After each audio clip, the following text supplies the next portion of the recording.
Hi, everybody. Thank you for joining us for the Bay Path University American Women's College info session on the Education and Liberal Studies programs. This is a virtual open house, and we'll be exploring the online learning opportunities here.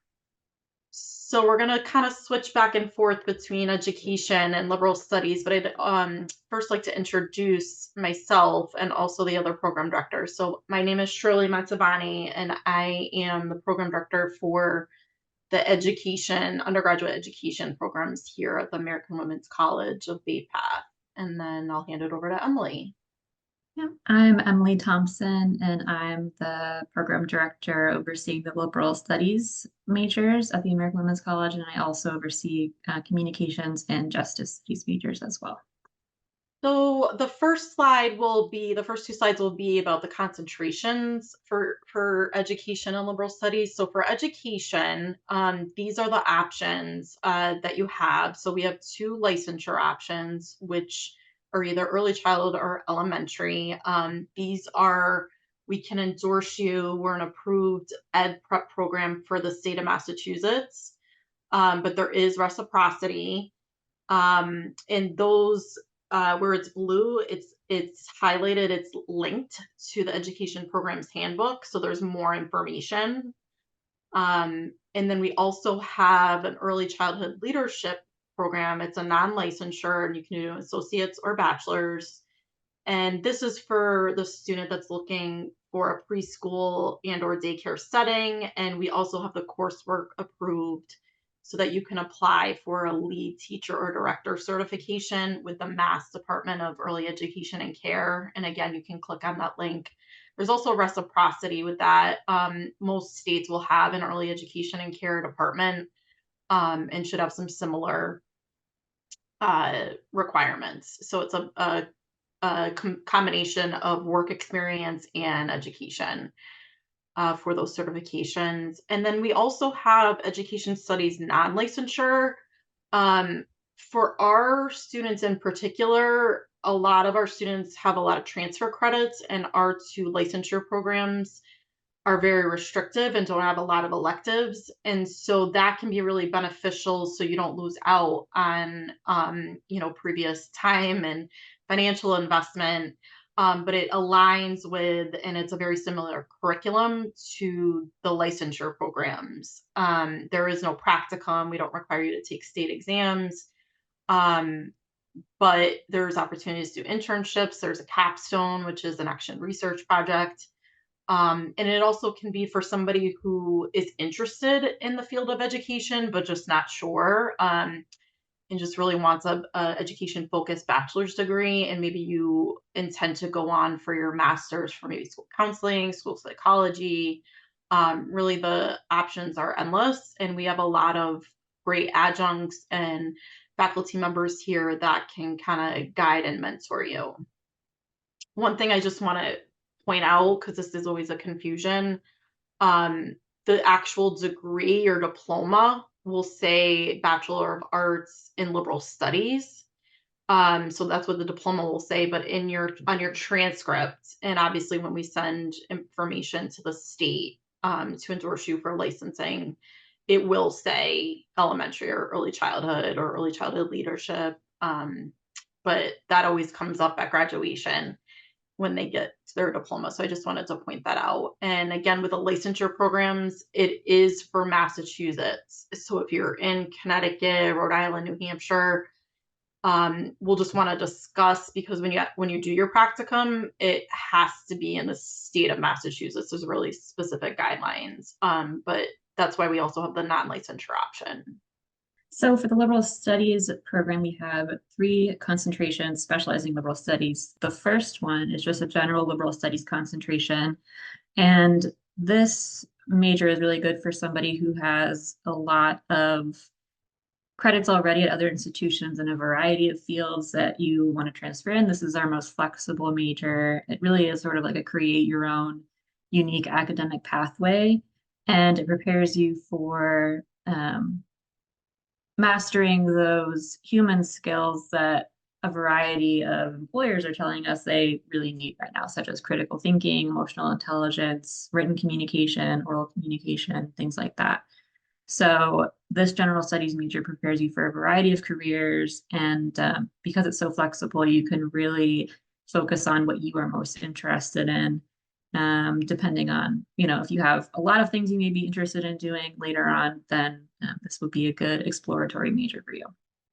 And then the next one is our digital information design and society major, and this pertains to the field of digital humanities, which I kind of consider this to be sort of like the liberal studies and the humanities of the future, because it really combines those human skills, like I mentioned before, like critical thinking, writing, emotional intelligence, analysis, synthesis, but you also explore those skills and learn those skills through those hard tech mediums like digital technology, computation. You learn things like coding as well. So this major is good for people who are interested in learning those combinations of the human skills and the hard skills. And in this major, you're going to explore those same, typical liberal studies and humanities questions, but you're going to use digital technology and computation and coding and those hard skills to explore and answer those questions. And then our final concentration is health foundations, and this is for someone who's interested in going on to further study in health and human services or health related degrees, and also health related career fields. And it explores that intersection of science and human health. So you get that liberal studies foundation, but it focuses more on science and human health if you're interested in going on to health-related professions or careers. These link to the education programs handbook to give more detailed information, but essentially, about 2 years ago, the undergraduate department for all programs did a mass transfer alignment and really looked at the core curriculum. And so for the majority of programs, but specifically for education, the university core curriculum is 40 credits. So a bachelor's degree you need 120 credits. So this is how it's broken down. So as you can see, as I said earlier, the licensure programs are a little more restrictive.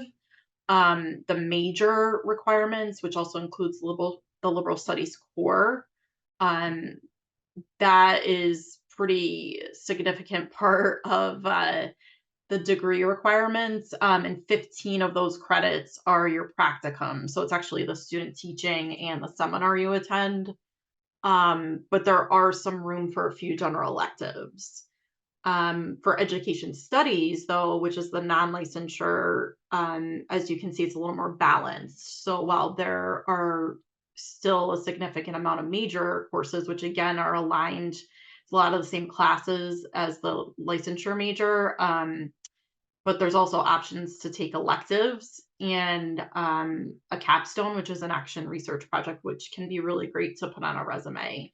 And if you want to do an internship, and then there's again 44 credits, a lot more opportunity to transfer credits.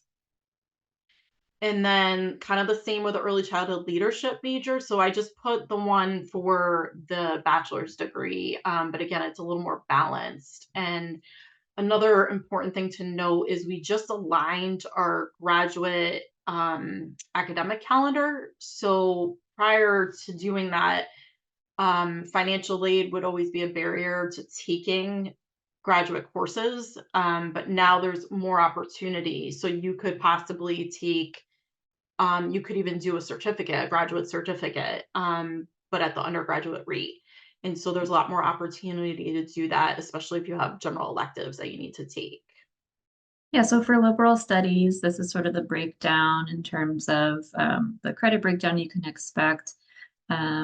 As Shirley mentioned, the majority of our undergraduate programs aligned with the mass transfer agreement. So if you bring in those credits from community, another Massachusetts institution, those will transfer into our university core curriculum, which is 40 credits. except for a health foundations major, which has 43 credits in the core curriculum. And then, as I mentioned earlier, our general liberal studies is the most flexible. So, only the 30 required credits of actual specific liberal studies coursework, and then you have 50 credits of general electives. So if you have a lot of previous coursework from other institutions in a variety of fields, this major would be the most likely to accept those transfer credits. And then for digital information design, you have the 42 credits of the major specific courses with 38 general elective credits. And then for health foundations, you have 65 credits of major specific courses. A lot of those are going to be health and science courses. And then you have 12 credits of general electives. So each program has program learning outcomes or objectives. And again, these link to the programs, the program handbook for education.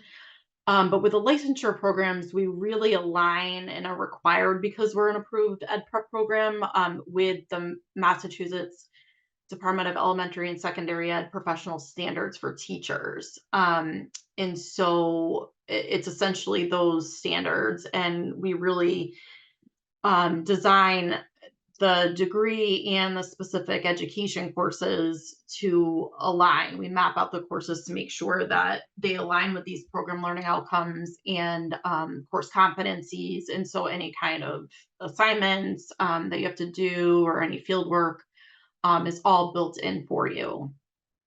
And you have everything you need to be approved for licensing once you go through all the steps of practicum and taking state exams. I probably should add that in here. For those of you in Massachusetts, or really any other state, but Massachusetts is required for licensing to take MTELs. Other states are the Praxis, but for our program, it's the MTELs. And we build in a lot of support. We also have grant funding that we've been able to pay for vouchers to take the exams. And we have an amazing MTEL support coach and a support site. Any MTEL aligned courses have preparation built in. So the takeaway is that you are not alone in that process. We really will guide you and make sure you're prepared. We know that that's, in addition to taking courses, you're probably working, you might have family or a caregiver, and to add on the exams is a lot to take on. So we are here to guide you through that process. Not only will you be assigned an advisor, but I work closely with your advisor, and I work with you as well to make sure you're on track each semester. And the education studies non-licensure is actually, we just updated it, but it's very similar to the licensure program, because a lot of students that choose to go into that program are still on that track of wanting to be an educator in a classroom. So again, it's very similar. Program learning outcomes. And then for early childhood leadership, NIAC, which is the professional association, these are the standards, and the learning outcomes are aligned, and they were created based on those. And so similar to DESE, Department of Elementary and Secondary Ed, or Department of Early Education and Care, NIAC has standards. So we, again, just like the licensure programs, we ensure that the degree itself and each course that you take, that is the major courses, are aligned with any assignments, but all the course competencies, everything's aligned with these learning outcomes and NIAC. So for the liberal studies program objectives, these are the kinds of high level competencies and skills that you'll be focusing on in this program. So starting with mastering the ability to engage with and understand multiple perspectives. So this is where that critical thinking comes in, where that emotional intelligence comes in, things like that. And then also mastering integrative learning and synthesis. So, creating connections across a variety of ideas, a variety of perspectives. and then diving deeper into analysis, and this builds onto, again, like embracing contradictions, connecting divergent ideas, being able to see, the forest for the trees and sort of think laterally. And then ultimately, also, you'll master skills in information literacy and become a communication professional.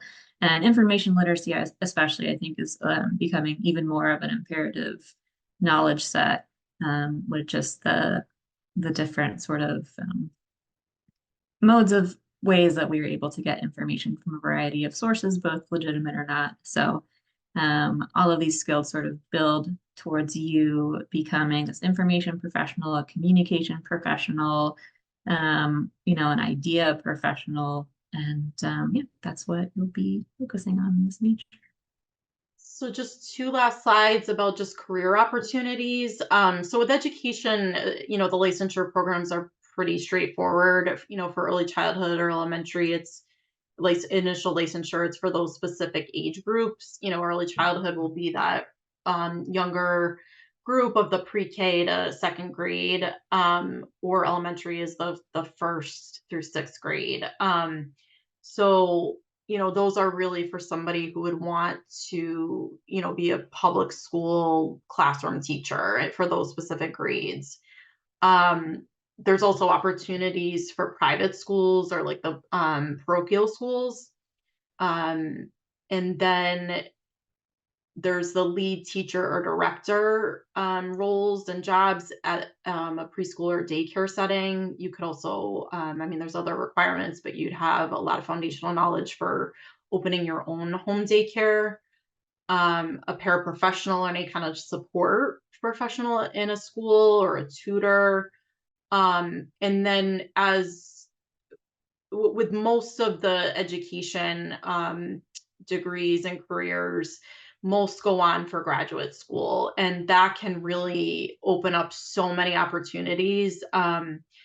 There's special ed, there's reading specialists, or you could do ABA, you could do school counseling. It really just gives you the ability to, earn your bachelor's degree and get some foundational knowledge. But at the graduate level, there's more options. You could even choose to go in a completely different direction and maybe go psychology or business. The link there is to our education related graduate programs. And again, I mentioned earlier with the general electives, now that the calendars are aligned, it's going to be easier to take graduate courses and possibly even earn a certificate, a graduate certificate, which is very, very helpful. And we do have an amazing career department here that is free service, and I always encourage reaching out to them because they can really help update your resume to become very marketable, and a lot of times when you're applying to things online, needing keywords and things like that. And for liberal studies career opportunities, as I said, this program really sets you up with a vast array of transferable skills that are going to equip you to go into really a wide variety of fields in graduate study, if you so wish. So because it equips you with those human skills and some of those hard skills that are really in demand from, a variety of employers and professional fields today, it is just going to give you a lot of set you up for a lot of different opportunities that you may be interested in, both in terms of going directly into a career professional field or into graduate school. So some things like, the general liberal studies could set you up for things like public policy, political advocacy, nonprofit, government relations, even, journalism. And then our digital humanities major will especially equip you for things like UX, UI design, which is a really burgeoning field right now, instructional design, also web design. And, both of those can also equip you for things like information science or library science, editing, and professional writing. And as I mentioned, for the health foundations major, If you're interested in going on into graduate programs that are health related, that's a really good starting point. But yeah, this really just, provides you with a lot of skill sets and knowledge sets that are going to give you a really great jumping off point for a variety of fields. So if any of these interest you, liberal studies might be for you. At the end of this, find yourself wondering, why education or liberal studies at Bay Path. We always pride ourselves in having an innovative curriculum. You'll be engaging in cutting edge courses for a variety of fields and careers in these disciplines. Our community is so supportive, as Shirley mentioned. Just like you will not be alone. We have a close-knit relationship between our student community and especially our advising community and our faculty and staff who are really passionate about supporting students through their learning journey. We are career focused, so you'll notice that we tried to pinpoint a lot of career paths that you can go into with these majors. And so we really want to set you up for success to be a professional in the career of your choosing. Our class sizes are small, so you're going to get that, really personalized interaction and engagement with both your peers and with your instructors. And then, yeah, just an amazing squad of dedicated faculty who are also, in addition to teaching with us, working in the field. So they bring in a lot of really impressive experiences and expertise because they have a lot of career experience in this field. They can also, help you foster that career path that you want to follow as well.